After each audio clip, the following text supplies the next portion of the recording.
제가 오래전에 본 영화인데요.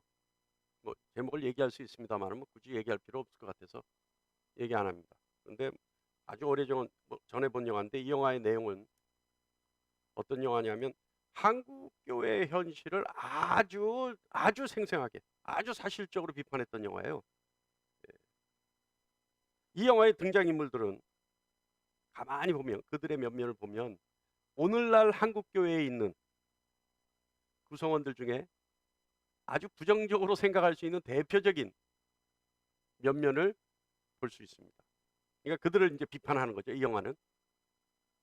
근데 오래전에 본 영화라 상당히 오래됐어요. 그래서 제 기억이 조금 왜곡될 수도 있습니다만은 그 인물들을 한번 우리가 보면 한 여인이 있어요. 주인공이에요. 이 여인이 아들이 있는데 남편을 먼저 세상을 떠나고 아들이 있는데 이 아들이 어느 날 납치를 당해서 목숨을 잃습니다.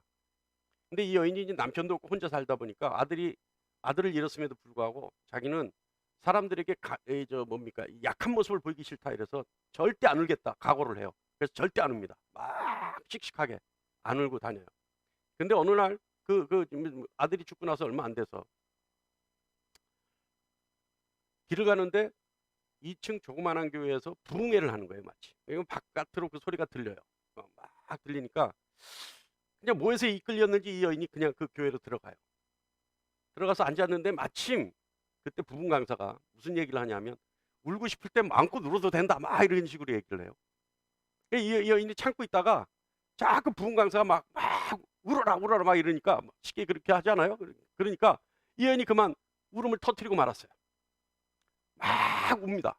그랬더니 갑자기 부분 강사가 내려와서 회개의 영이 임했다 그래요. 그래서 사실 이 여인은 이때까지 참았던 울분을 터뜨린 거예요. 근데 부흥 강사가 와서 막 회개의 영이 맺다 막 할렐루야 뭐 있지 않습니까? 막 이렇게 해요. 여인이 한참 동안 울고 났어요. 울고 났는데 이 여인이 좀 속이 후련하잖아요. 후련하니까 이게 신앙의 힘인가 보다 착각을 해요. 그리고 그 아들을 잃은 슬픔을 애써 없애려고 이기려고 무언가 일에 집중하면 그 슬픔을 극복할 수 있을 것 같으니까 그때부터 교회 헌신을 열심히 합니다. 너무나 열심히 해요. 분주하게 해요. 잠시도 쉬지 않고 교회 일을 합니다. 그랬더니 교회에서 뭐라 그러냐면 거듭났다. 새 생명을 얻어서 기쁜 나머지 이렇게 하고 있다. 거듭났다 이렇게 얘기해요. 이것이 새 생명을 얻은 증거라고 얘기합니다. 이거 여러분 듣고 계세요? 예? 그래요. 여기 또 한 남자가 나타나요. 이 남자는 누구냐면 그저 이 여인이 마음에 드는 거예요. 이 여인의 환심을 사야 돼요. 그러니까 이 여인의 환심을 사기 위해서 이 남자도 교회 나옵니다. 그 여인이 다니는 교회 나와요. 그리고 이 여인이 너무 열심히 교회 활동을 하니까 이 남자도 그러면 자기도 열심히 하면 이 여인의 환심을 살 수 있을 줄 알고 덩달아서 열심히 해요. 그러니까 이 사람은 뭐예요? 사람의 환심을 사기 위해서 열심히 하죠. 근데 이 사람은요, 교회 내에서 성도의 교제를 침묵으로 착각을 해요. 그래서 나이 많으면 무조건 형님, 예? 나이 어리면 넌 내 동생이야, 이러고 교회 안에서 있을 수 있습니까? 예?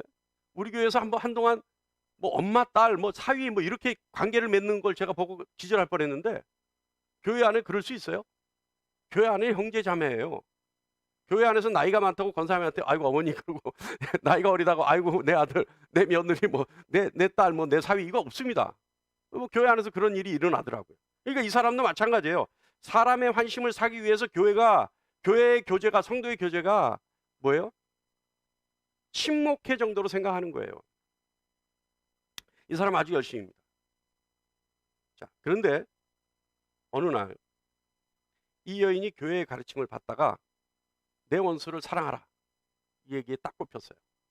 그러니까 이 여인이 그래 원수를 내가 이제 교회 열심히 나가고 교회에서도 나를 인정해 주니까 내가 열심히 해서 이제 원수를 사랑해야 되겠다. 그래서 이제 자기 아들을 죽인 원수를 그 범인을 용서해 주러 교도소에 갑니다. 이 교도소에 가서 내가 당신을 용서해 주러 왔다 그랬더니 이 범인이 그래요. 씩 웃어요. 이 의원이 깜짝 놀라죠. 그러니까 이 범인이 그래요. 무슨 소리냐, 나는 하나님한테 이미 용서받았는데 네가 뭘 용서를 하냐 그래요. 예? 그 영화에 그래요. 나는 내가 하나님 앞에 이미 하나님 믿어서 하나님이 나를 용서해 줬다 그러는데 당신 용서 안 해도 된다. 이렇게 얘기해요. 이 여인이 화가 났습니다. 이 범인이 용서받을 필요 없다고 하니까 화가 났어요. 왜 화가 났냐면 하나님은 왜 내 동의도 받지 않고 이 사람을 용서해 줬냐. 이게 가죠? 충분히 납득가죠? 그러니까 이 여인이 완전히 화가 났어요. 그래서 자신의 동의 없이 그 범인을, 살인자를 용서하신 하나님에게 안갚음하기 위해서 교회 장로를 타락시켜버립니다.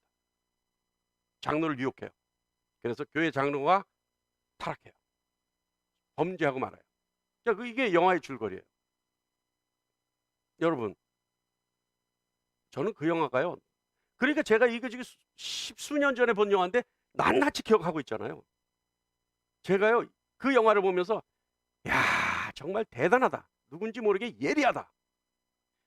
뭐가 예리하냐면 여러분, 영적 분별력 없는 교회, 회개와 비슷한 어떤 현상이 나타나면, 그죠? 회개했다, 거듭났다. 교회 헌신과 봉사만으로 새 생명의 증거가 나타났다. 어때요? 교회에서 성도의 교제를 친목과 인맥을 형성하고 구성하는 걸로, 그 도구로 교회 생활하는, 그래서 자신의 욕망과 자신의 바램을 채우는 방편으로 생각하는 사람들, 교회 안에 있을까요? 없을까요? 왜 내 눈에는 그렇게 잘 띄는지 몰라요. 우리 교회는 없어요. 우리 교회는 없는데 내 눈에는 그렇게 잘 띄어요. 또요, 가장 중요한 게 뭐예요? 하나님의 구원의 은혜를 값싼 은혜로 만들어서 진정한 회개 없는데 대속의 은혜만을 강조하는 거. 그죠? 진정한 회개도 없는데도 불구하고 대속의 은혜만을 강조해서 하나님의 그 놀라운 예수 그리스도의 십자가의 죽음으로 주는 그 은혜를 값싼 은혜로 전락시켜버리는 교회들. 그래서요, 세상의 가치관과 교회의 가치관이 엄청난 괴리가 있는 것 같이 느껴지게 만드는 교회들 있지 않습니까? 그러다 보니까 하나님의 은혜를 값싼 은혜로 만들다 보니까 어떻게 해요? 나는 하나님께 은혜 받았으니까 당신한테 나는 하나님께 용서 받았으니까 당신한테 용서 안 받아도 된다 얘기하죠. 그런 법이 있습니까?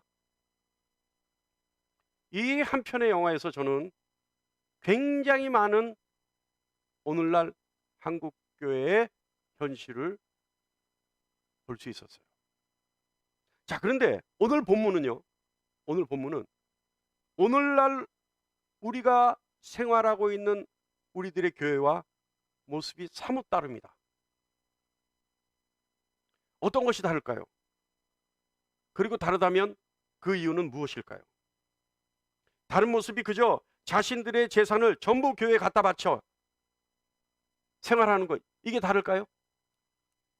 자신의 것을 주장하지 않고 모두의 것으로 인식하는 것, 이것이 다른 겁니까? 여러분, 교회에 갖다 바치고 자신의 것, 내 것으로 생각 안 하고 교회 것으로 생각하면 이거는요, 오히려 이단들이 더 잘해요. 그죠? 그러니까 이건 다른 게 아니란 말이에요. 이것 때문에 다르다고 얘기할 수 없어요.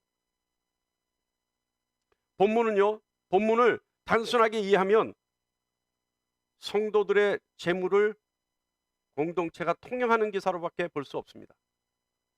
좀 더 신학적으로 생각해 볼까요?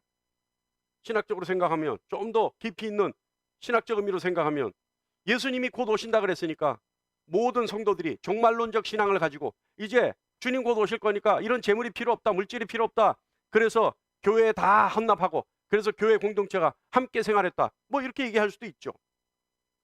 이때 실제로 이들은 그런 정서도 있었기 때문에 그래요. 그러나요, 오늘 본문 기사에 있는 이 초대교회에서 행한 성도들의 모습은 전혀 다른 이유가 있었습니다. 오늘 본문을 통해 우리는 초대교회의 모습에서 감추어진 교훈을 찾아내고, 그리고 그 교훈이 옳다고 깨달아진다면 우리의 것으로 간직할 필요가 있습니다. 32절 말씀 다 같이 볼까요? 32절 다 같이 시작. 믿는 무리가 한 마음과 한 뜻이 되어 모든 물건을 서로 통용하고 자기 재물을 조금이라도 자기 것이라 하는 이가 하나도 없더라. 여러분, 32절 말씀만 보면요, 도대체 이들에게 무슨 일이 일어난 걸까요? 도대체 이 사람들에게 어떤 계기가 있었기에 이와 같은 일을 할 수 있었을까요? 이 일이 있기 전에요, 우리가 반드시 생각해야 될 일은 주님이 부활하셨다는 거죠. 그리고 부활하신 주님은 제자들에게 부활의 소망과 함께 다시 오실 것에 대한 소망을 가르치셨습니다. 그리고 주님은 반드시 다시 오실 것이라고 하는 약속을 하시고 귀천하셨죠. 주님이 다시 오실 것이라고 하는 약속을 하시고 귀천하시면서 또 하나의 약속이 있었어요. 혹시 뭔지 기억하세요? 내가 다시 오겠다. 그리고 내가 가야 된다. 그리고 하늘로 귀천하셨죠. 그러면서 주신 약속이 하나 있어요. 그 약속이 뭐예요? 바로 성령을 보내주시겠다 약속하셨어요. 그래서 요한복음 15장 26절, 내가 아버지께로부터 너희에게 보낼 보혜사 곧 아버지께로부터 나오시는 진리의 영이 오실 때 그가 나를 증언할 것이요. 그러니까 보내주신다 했어요. 그래서 사도행전 2장 3절 보면 주님의 약속에 의해서 이 성도들은, 초대교회 성도들은 다 성령을 받았어요. 사랑하는 여러분, 초대교회 성도들이 우리가 상상할 수 없는 모습으로 변한 것, 여기서 대한 단서, 원인이 뭘까? 그 원인의 단서는 하나밖에 없습니다. 성령의 임재밖에 없었습니다. 이 사람들은요, 이 초대교회 성도들은요, 성령의 역사에 의해, 성령의 뜻에 의해 하나가 되었던 거죠. 에베소서 4장 2절로 3절 말씀 다 같이 한번 읽겠습니다. 시작. 모든 겸손과 온유로 하고 오래 참음으로 사랑 가운데서 서로 용납하고 평안에 매는 줄로 성령이 하나 되게 하신 것을 힘써 지켜라. 할렐루야. 성령의 뜻은 한 성령 안에서 성도가 서로 용납하여 하나가 되는 것. 이것이 성령 하나님의 뜻입니다. 제가요, 전도사 사역할 때 청년들을 데리고 외국으로 단기 선교를 가야 됐을 일이 있었는데, 저의 인맥을 통해서 그 단기 선교 가야 되는 그곳의 선교사님의 부조리한 것들을 들었어요. 제 가치관으로는 이해가 안 가는 일들이었어요. 그렇다고 해서 제가 도덕적으로 뭐 윤리적으로 뛰어난 사람은 아닙니다. 뛰어나다고 얘기하는 건 아닙니다. 그때 당시에 제가 그렇게 들었어요. 그래서 제가 그때부터 고민하기 시작했어요. 과연 여기를 단기 선교를 가야 되는가.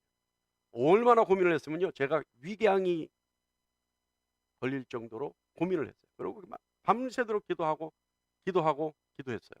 정말 거기만 하나님 안 가게 해달라고 기도했어요. 근데 어느 날 하나님이 저에게 한마디 응답을 하셨어요. 그래서 제가 꼼짝없이 기쁜 마음으로 갔습니다. 하나님 저에게 뭐라 그러셨냐면, 다 안다. 그래도 나는 하나 되기를 원한다. 제가 그 말씀에 꼼짝 못하겠더라고요. 하나님 다 아신다는 거예요, 저에게. 나도 안다. 그래도 나는 너희가 하나 되기를 원한다. 할렐루야. 하나님 그러신다는 거예요. 성령 하나님이 원하시는 건요, 아버지 하나님이 원하시는 건요, 우리 주 예수 그리스도께서 원하시는 건요, 모두가 하나 되는 겁니다. 성령의 임재의 증거는요, 하나 되는 거예요. 초대교회 성도들은 성령으로 하나가 되니까 오늘 32절 조금 전에 우리가 읽은 본문 말씀처럼 한 마음과 한 뜻이 되는 거예요.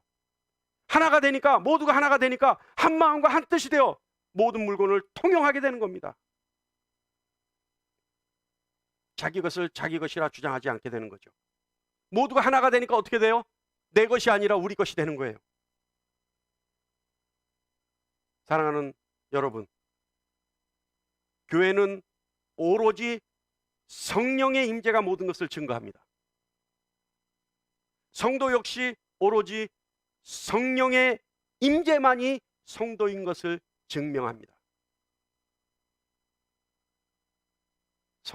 성령의 임재가 없는 것은요, 인간의 정욕과 탐욕과 소욕밖에 없어요. 그리고 분열밖에 없어요. 갈라디아서 5장 17절 말씀을 다 같이 한번 읽어볼까요? 시작. 육체의 소욕은 성령을 거스르고 성령은 육체를 거스르나니 이 둘이 서로 대적하므로 너희가 원하는 것을 하지 못하게 하려 함이니라. 할렐루야. 초대교회가 보여준 놀라운 오늘 본문 기사의 이 일들은, 그 일들의 근본은 성령의 임재에 의한 것입니다. 근데 성령의 임재에 의한 것이라는 사실이요, 오늘 본문 기사 이어서 나오는 기사에 또다시 증거하고 있어요. 뭐냐 하면 오늘 본문 기사 5장이요 1절부터 보면, 제가 보겠습니다. 제가 읽겠습니다. 여러분 성경 이미 펴져 있죠? 제가 읽겠습니다. 아나니아라 하는 사람이 그의 아내 삽비라와 더불어 소유를 팔아 그 값에서 얼마를 감춤해 그 아내도 알더라. 얼마만 가져다가 사도들 앞에 두니. 3절 다 같이 읽을까요? 시작. 베드로가 이르되 아나니아야, 어찌하여 사단이 내 마음에 가득하여 내가 성령을 속이고 땅값 얼마를 감추었느냐. 성령의 임재가 있는 성도들이 내 것을 우리 것으로 생각하고 모든 것을 내고 함께 통용하는 것을 보고, 아나니아라는 사람과 삽비라라는 사람, 이 부부가 자신들은 성령의 임재가 없는데 성령이 임재가 있는 것처럼 흉내를 내게 돼요. 그러다가 자신의 것이 우리 것으로 생각되어지지 않으니까 아까워지기 시작하는 겁니다. 그래서 어떻게 해요? 자신의 것이 아까워서 나누어 주지 못해요. 그래서 얼마를 감추고 나머지 것을 내요. 그러다 이들이 어떻게 돼요? 죽어요. 성령을 속였기 때문에 죽어요. 그러니까 이 아나니아와 삽비라가 죽는 것이 중요한 것이 아니라, 초대교회 성도들은 31절 우리가 읽은 것처럼 초대교회 성도들은 뭐예요? 성령 임재에 의해서 하나가 되니까 이와 같은 일이 있을 수 있는 겁니다. 성령의 임재는 나를 우리로 생각하게 합니다. 내 것을 우리의 것으로 생각하게 합니다. 그리고 우리 모두가 하나님의 자녀라는 사실을 자부하게 합니다. 성령의 임재가 임하니까요, 33절 우리 다 같이 한번 볼까요? 시작. 사도들이 큰 권능으로 주 예수의 부활을 증언하니 무리가 큰 은혜를 받아. 여러분, 성령의 임재가 임하니까요, 오로지 목적이 뭐예요? 성령의 임재로 큰 권능을 받고 성령의 임재로 큰 은혜를 받으니 뭐예요? 오로지 주님을 증거하는 일에만 목적을 두고 힘쓰게 되는 거예요. 할렐루야. 할렐루야. 교회는 뭡니까? 성령의 임재가 증거되는 곳이에요. 성령의 임재가 있으니 모두가 하나 돼요. 모두가 하나 되어서 어떤 일에 힘쓴다고요? 오로지 주님 전하는 일에만 힘쓰게 되는 겁니다. 우리 34절 다 같이 한번 읽어볼까요? 34절 시작. 그 중에 가난한 사람이 없으니 이는 밭과 집 있는 자는 팔아 그 판 것의 값을 가져다가. 여러분, 34절 말씀 보니까 가난한 자가 없대요. 이 공동체는 뭐 처음부터 가난한 자가 없었겠어요? 아니죠. 34절에 가난한 자가 없다는 것은 32절에 믿는 무리가 한 마음과 한 뜻이 되어 모든 물건을 서로 통용하고 자기 재물을 조금이라도 자기 것이라 하는 이가 하나도 없으니, 그죠? 그러니까 이 32절의 결과 가난한 사람이 없는 거예요. 그리고 가난한 사람이 없는 이유는 33절에 있어요. 사도들이 큰 권능으로 주 예수의 부활을 증언하니 무리가 큰 은혜를 받아. 34절에 주님의 은혜를 증언하니까 어떻게 되냐면 34절에 그 중에 가난한 사람이 하나 없으니 이는 밭과 집 있는 자는 팔아 그 판 것의 값을 가져다가 35절 사도들의 발 앞에 두매 그들이 각각 사람의 필요에 따라 나누어졌기 때문에 가난한 사람이 없는 거죠. 여러분, 필요에 따라 나누어졌기 때문에 가난한 사람이 없다는 거예요. 자, 여러분, 교회는 주님이 십자가에서 대속하신 은혜에 구원받은 사람들의 모인 것이 교회입니다. 물론 앞으로 구원받아야 할 사람도 모이는 곳이 교회입니다. 교회는 근본적인 거예요.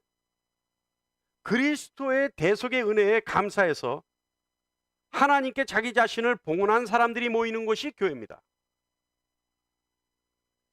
단순하게 종교 활동을 원하는 사람들이 모인 것이 아닙니다. 대속의 은혜에 감동되어 자기 자신을 하나님께 드리기를 원하는 사람들이 모이는 곳이 교회입니다. 자, 중요합니다. 잘 들으세요. 이제 잘 들으셔야 돼요.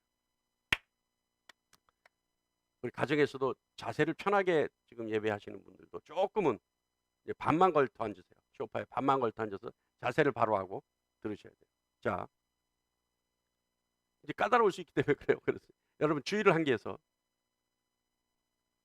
다 기지개 한번 팔을 피세요. 팔을 이게 아주 중요해요. 지금 이제 집중하셔요. 제가 또 한번 얘기합니다. 예배 시간에 조는 건요. 물론 마스크를 썼기 때문에 이 좀 더워서 졸 수는 있어요. 근데 예배 시간에 조는 건요. 무슨 이유다? 영적인 이유가 있어요. 그러니까 내가 영적인 이유가 없다는 걸 증명하기 위해서는 눈을 똑바로 뜨셔야 돼요. 자, 교회는 예수 그리스도의 대속의 은혜에 감사해서 자기 자신을 드린 사람들이 모이는 곳이 교회입니다. 누구에게? 하나님께 드린 사람들. 그런데 내 스스로가 내 자신을 주님의 은혜에 감사해서 하나님께 드렸다는 사실을 자각하는 사람은, 깨닫는 사람은 성도 간의 교제에 대해서, 성도 간의 교제를 할 때 서로 선을 행하려는 모습을 가지게 됩니다. 자, 이해하세요? 자, 여기 너무 쉽죠? 자, 그런데 이 선이란 무엇인가? 여러분, 선하니까 착할 선자를 생각해서 막 착한 행동, 이런 거 제발 좀 생각하지 마세요. 예? 교만하다 그러니까 막 잘난 척하는 게 교만, 이런 거 생각하지 마세요. 겸손하다니까 사람들 앞에서 네네네 하는 게 겸손, 이런 거 생각하지 마세요. 신앙적 용어는 전혀 다른 의미입니다. 자, 하나님께 내가 드려졌다, 봉헌되었다라고 생각하는 사람, 깨달은 사람들은 성도 간의 교제에 있어 서로 선을 행하려고 노력해요. 선을 행하는 모습을 가지려 한다 이 말입니다. 그런데 이 선이 뭐냐? 바로 하나님의 법을 듣고 순종하는 행동을 하는 것이 선을 행하는 겁니다. 할렐루야. 그러니까 이 사람한테 내가 막 착하게 해주고 밥 사주고 막 용돈 주고 이게 선이 아니라 어떻게 해요? 이 사람에게 하나님의 명령을 그대로 준행하는 모습을 보이는 것이 선입니다. 아시겠죠? 자, 그런데 하나님께 드려진 자는 서로에게 선을 행하기 위해 하나님이 지키라고 하는 말씀을 지키는 법. 하나님 말씀을 지킬 수밖에 없죠. 그죠? 선을 행해야 되니까. 자, 그렇다면 교회가 말하는 하나님의 말씀은 뭘까요? 하나님의 법은 뭘까요? 바로 하나님을 사랑하고 이웃을 사랑하라는 겁니다. 성도 간의 교제에서 선을 행한다는 것은 이웃을 사랑하라는 법을 지키는 것을 말합니다. 이해하십니까? 할렐루야. 이해하시죠? 그러니까 한마디로 얘기하면 하나님께 봉헌된 사람은, 그것을 깨달은 사람은 하나님의 법인 이웃을 사랑하는 것으로 서로 선행을 하려고, 선한 행위를 하려고 노력한다 이 말입니다. 그래서 로마서 5장 5절 후반부에 보면 다 같이요. 시작. 우리에게 주신 성령으로 말미암아 하나님의 사랑이 우리 마음에 부음받음이니. 자, 어떻게 해요? 하나님의 법을 준행하기 위해서 이웃을 사랑하는데 그 사랑이 어디로부터 온다고요? 성령 하나님이 우리 마음에 부음받았기 때문에 이웃을 사랑하는 겁니다. 할렐루야. 그러니까 이웃을 사랑하는 거는 어떻게 하면 돼요? 성령 하나님의 임재에 의해서 이루어지는 거죠. 초대교회 성도들은 성령의 임재를 통해 하나님에 대한 사랑을 알게 되었고, 하나님에 대한 사랑을 알게 되자 하나님의 법인 이웃사랑을 알게 된 겁니다. 그리고 하나님의 법을 지키게 된 거죠. 자, 그런데 여러분, 하나님을 사랑하고 이웃을 사랑하는 계명, 이 계명이요, 무조건 하나님의 명령일까요? 그러니까 무조건 하나님의 법이니까 무조건 지키려고 하니까 어렵죠. 뭐 이거는 우리 본성이 악하기 때문에요. 인간의 본성은 악하기 때문에 내가 자발적으로 하려면 뭔가 하지만 누가 시켜서 하는 것 티껍죠. 그러니까 왜 우리 애들 때도 그러잖아요. 어릴 때도. 우리 아들 지금 잠깐 조는 것 같은데, 아들이 안 들은 것 같으니까 제가 얘기하는데, 야, 뭐 좀 책 좀 읽어라. 그러면 안 그래도 내 지금 읽으려고 그랬는데 얘기했기 때문에 안 해, 나. 이러잖아요. 예? 그러니까 하나님의 법을 지켜라. 예? 이러니까 마치 그것에 막 명령 듣는 것 같고, 그러다 보니까 하기 힘들어질 수 있는 거 아니에요? 그런데요, 여기에는 영적인 원리가 있어요. 뭐냐면 이 영적인 원리를 이해하면 내가 그런 사람이라면 충분히 이웃을 사랑할 수 있습니다. 자, 이 영적 원리는 뭐냐면요, 초대교회 성도들은 아까 얘기했죠, 성령의 임재를 통해 하나님에 대한 사랑을 알게 된 사람들입니다. 그죠? 그런데 이 영적 원리는 뭐냐면, 자, 잘 들으세요. 하나님의 형상으로 지음받은 아담과 하와는 하나님 앞에 죄를 짓자 죄의 결과 하나님의 형상이 파괴돼 버렸어요.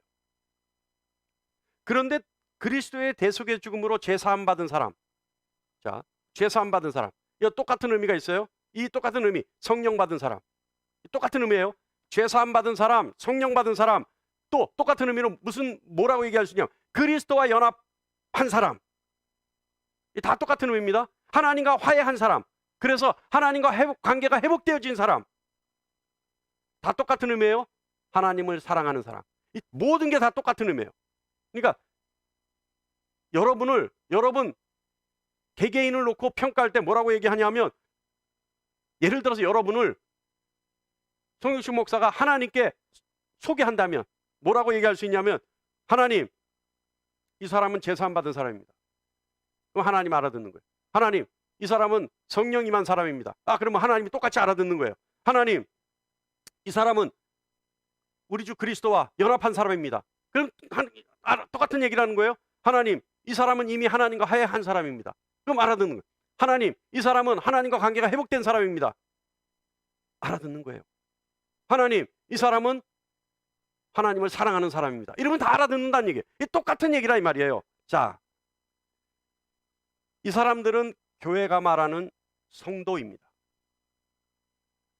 그런데 성도들은 아담과 하와의 죄 때문에 파괴되어졌던 하나님의 형상이 회복된 사람입니다.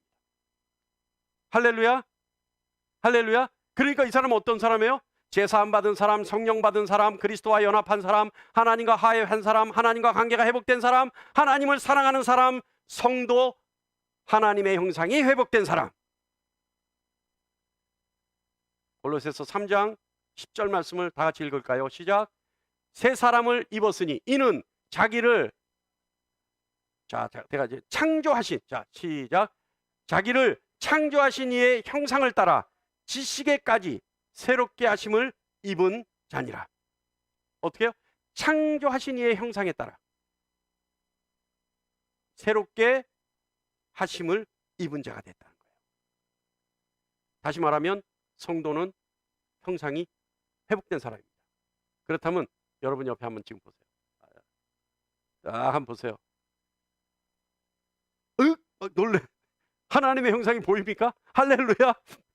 반드시 보여야 됩니다. 여기서 하나님의 형상이 안 보이면 보는 사람의 영안도 문제가 있지만 형상이 안 드러나는 사람도 문제가 있어요. 그럼 여러분은 지금 저를 다 보고 있으니까 저에게서 하나님의 형상이 보입니까? 굉장히 불안해지네요. 할렐루야. 저에게서 하나님의 형상이 보이기를 간절히 바라겠습니다.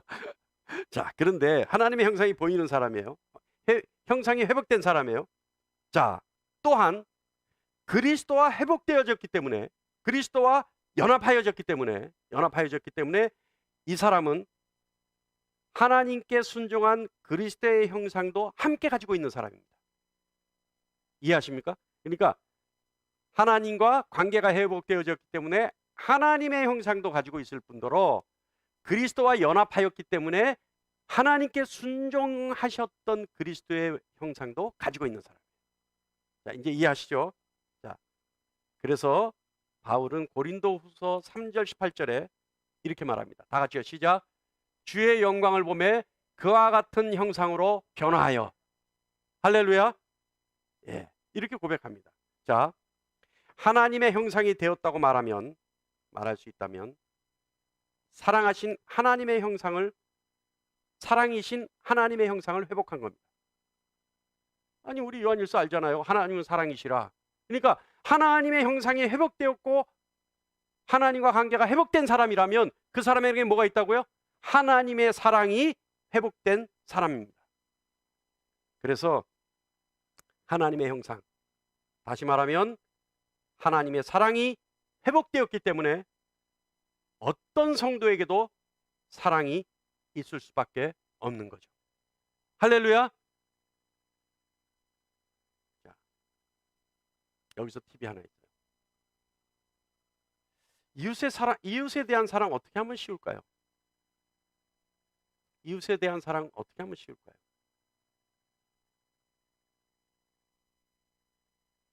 마태복음 22장 39절 말씀 다 같이 한번 볼게요. 시작. 둘째도 이와 같으니 내 이웃을 제 자신같이 사랑하라. 이게 답입니다. 이 말씀이 답입니다. 자, 내가 이웃을 사랑하기 위해서는 먼저 나 자신을 사랑할 줄 알아야 합니다.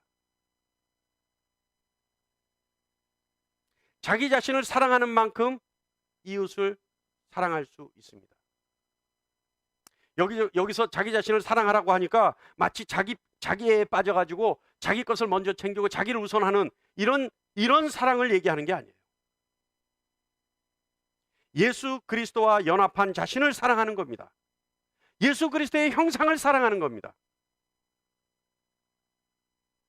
성령의 임재로 인한 하나님의 전인 자기 자신을 사랑하는 겁니다. 그래서 예수 그리스도와 연합한 그리스도의 형상을 사랑하는 나는 자기 자신을 스스로가 아끼고 스스로가 다듬고 스스로가 언제나 축복하며 언제나 영육이 온전해지기를 바라는 것, 이것이 자기 자신을 사랑하는 겁니다. 자기 자신을 아끼기 때문에 오염되지 않으려고 죄에서 멀리합니다. 자기 자신을 너무 사랑하기 때문에 하나님이 주신 하나님의 달란트를 부지런히 다듬어 달란트를 하나님의 영광으로 드러내려 합니다. 자기 자신에 있는 그리스도의 형상이 너무 사랑스럽기 때문에 그 사랑스러운 자기 자신의 모습에서 언제나 하나님의 복이 머물기를, 그래서 하나님의 법을 따르는 삶을 살려고 노력합니다.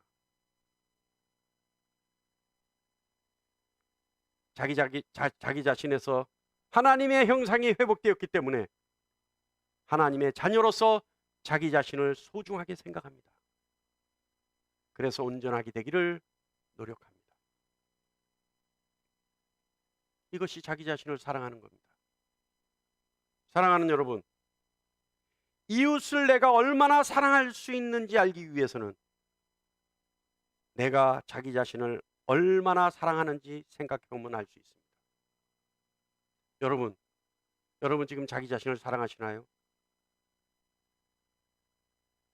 여러분, 제가 가끔요 금요 기도회 때 내 자신에게 사랑한다 고백해보자 할 때요, 모든 사람이 울면서 그 고백을 해요. 우리는 그리스도인인데요, 우리는 주님의 형상이 우리에게 회복됐고 하나님의 형상이 회복되어서 살아계신 하나님의 사랑이 우리에게 부음받았음에도 불구하고 우리는 우리 자신을 사랑할 줄 몰라요. 그러니까 우리 자신을 막 굴려요. 우리 자신을 죄 가운데 항상 방치해버려요. 그런데 자기 자신을 사랑하는 사람, 정말 주님과 연합하였기에 주님의 형상을 사랑하는 그 사람은 이웃사랑도 너무나 쉽게 할 수 있어요. 오늘 이 시간 저와 여러분은 내 자신을 얼마나 사랑하는지 한번 생각해 볼 수 있는 저와 여러분 얘기를 간절히 바랍니다. 자기 자신을 얼마나 사랑하는지 생각해 봐야 될 가장 큰 이유는 자기 자신을 사랑하는 만큼 이웃을 사랑할 수 있기 때문에 그렇습니다.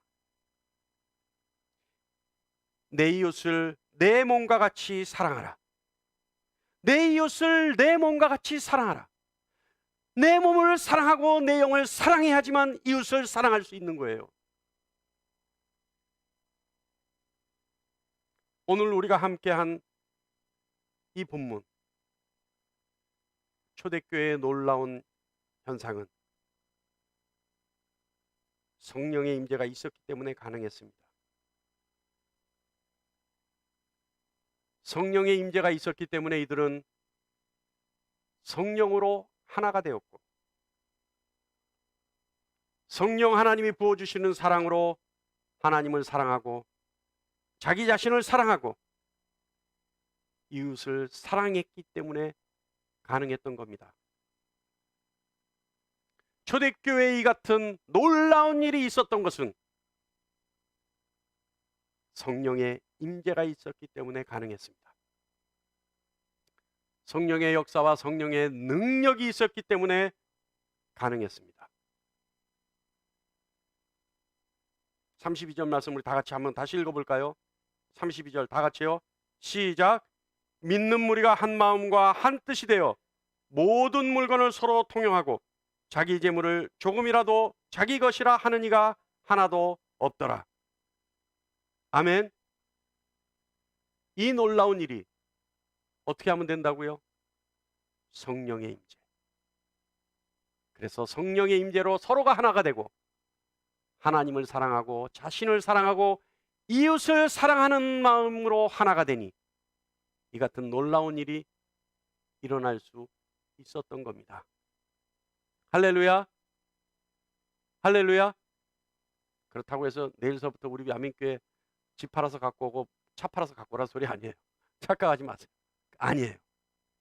하나 되는 모습은 물질로 하나 되는 거 아니에요. 마음으로 하나 되는 거고 영으로 하나 되는 겁니다. 여러분, 여러분에게 성령의 임재가 있습니까? 아니, 자신 있게 얘기하세요. 할렐루야. 여러분에게 성령의 임재가 있습니까? 여러분은 죄사함 받은 사람입니까? 여러분은 하나님의 형상이 회복된 사람입니까? 여러분은 그리스도와 연합한 사람입니까? 여러분은 하나님과 관계 회복뿐만 아니라 하나님의 형상이 회복되었고 하나님의 사랑이 회복된 성도라면 여러분이 이제 할 것은 하나도 없어요. 단지 실천만 하면 되는 겁니다. 하나 되기 위해 노력하고 자기 자신을 사랑하기 위해 노력하고 자기 자신을 사랑하는 만큼 이웃을 사랑하면 되는 겁니다. 하나님의 놀라운 하늘의 신령한 복이 저와 여러분에게 넘치도록 부어주시기를 간절히 축원합니다. 기도하겠습니다.